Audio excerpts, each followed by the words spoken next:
All right, so Harris made her economic pitch in New Hampshire, a sign the state is still in play for either side. That is the question to Republican New Hampshire Governor Chris Sununu. Governor, good to see you. It's been a little while since you and I have caught up. So you'll have to tell me where you stand on things. Whose plan are you liking, and what really speaks to you in your state? What will work with voters there? So again, when we talk about the voters, we're talking about that 8 to 10% of swing voters, right? Those are the ones that are still up for play and probably will be through October. It's not the economy, it's cost of living. And those voters are going to be swayed by who is the change agent, right? Who is the individual? Is it Kamala Harris or is it Donald Trump that'll be an agent of change to make my life more affordable? It's not about the number of jobs that are created. People have jobs. They just want things to be affordable again, and that's it. And between now and November 5th, the rent comes due, right, on the 1st. The credit card bills keep coming in. The energy bills the electric bills keep coming in. There's a lot of costs American families are going to have, and that's the anxiety, right? Anxiety is what drives someone to go to the voting booth and ask for change. And Americans still have a lot of anxiety, especially with an impending recession, which is very real. And there's no question Donald Trump is always going to be more trusted as someone that's been on the front lines in business, can actually speak to details. Through all the personality challenges that a lot of us know and accept that he has, it's results that people want. Only new results are going to bring the change to kind of lower the temperature in their families and give them more economic freedom. And that's what it's about, not the global economy at 30,000 feet. You can talk about tariffs and all that kind of stuff. It's just who is going to make my life more affordable. Yeah, and former President Donald Trump, to Charlie's point earlier, he laid out a very detailed message today, not just about his own economic plan, but about Kamala Harris's, in fact, about what we've heard so far and what has been leaked so far. So in your state, Kamala Harris, during this campaign stop this week, Governor, she laid out this plan to expand the tax incentives for small businesses, okay? This would appear to be a pro-entrepreneurial plan, and does it show that she's softening sort of these attacks on wealthy Americans and big corporations that they need to pay their fair share, that they need to pay more, Governor? Does it appear she's sort of walking back that stance right now?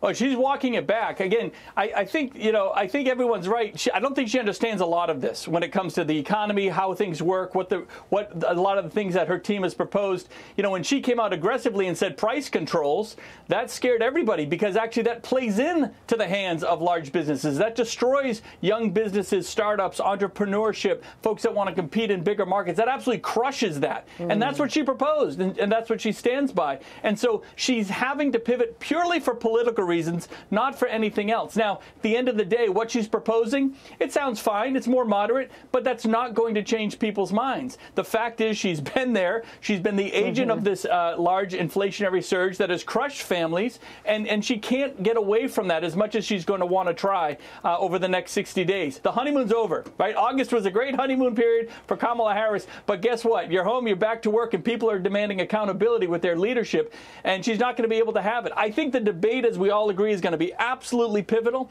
Not just who has the better plan, but who comes off as more competent, who can kind of hold their own, show the professionalism, show a sense of leadership for the country. My sense is they are scared, right, because they don't let her talk to the press, that she's going to get into these circular arguments of gobbledygook and God knows what she's going to say. I think her team has done her a massive disservice, right? You get better at a debate, you get better at asking questions when you interact with the press, when you get the feedback, when you feel more confident on your toes. Too, but her right? team has effectively told her. Yeah, no. And perhaps that would help her with her understanding of all this, right? If she had to answer those tough questions, let me get back to you on that. Where do you think we need to be on that? So, Governor, I'm thinking perhaps there's news to be made here. I mean, based on everything you're saying, and I look back at the history of your state, going back to 2000 and the last time a Republican won that state, can Donald Trump pull off victory there based on what you're saying?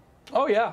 Oh, absolutely. Look, remember, Trump only lost New Hampshire by 2,000 votes in 2016, and this election is going to look a lot more like that one. We've got a great Republican ticket even below Donald Trump down the ballot, so you're going to get a strong turnout on the Republican side. The Democrat candidates statewide are awful. Nobody's excited about Kamala. I mean, nobody is. They're kind of tolerating it. But at the end of the day, this is a state where results matter. Government has to deliver, or we get you out of there. I mean, there's real accountability in the system, so one last and she hasn't delivered. Do you believe that he can pull off a wider margin of victory even than he lost by that you're describing there? Oh, yeah. No, he could. I mean, it'll be close. It's always close, but it'll be within 1 or 2%. But yeah, my guess is he wins by 1.5%. Yeah. Okay. So about cost of living, not necessarily the broader economy, but cost of living. That's right. That's what's important to voters there. That's right. Governor, good to catch up. Thank you so much. Click here to subscribe to the Fox News YouTube page to catch our hottest interviews and most compelling analysis. You won't get it anywhere else.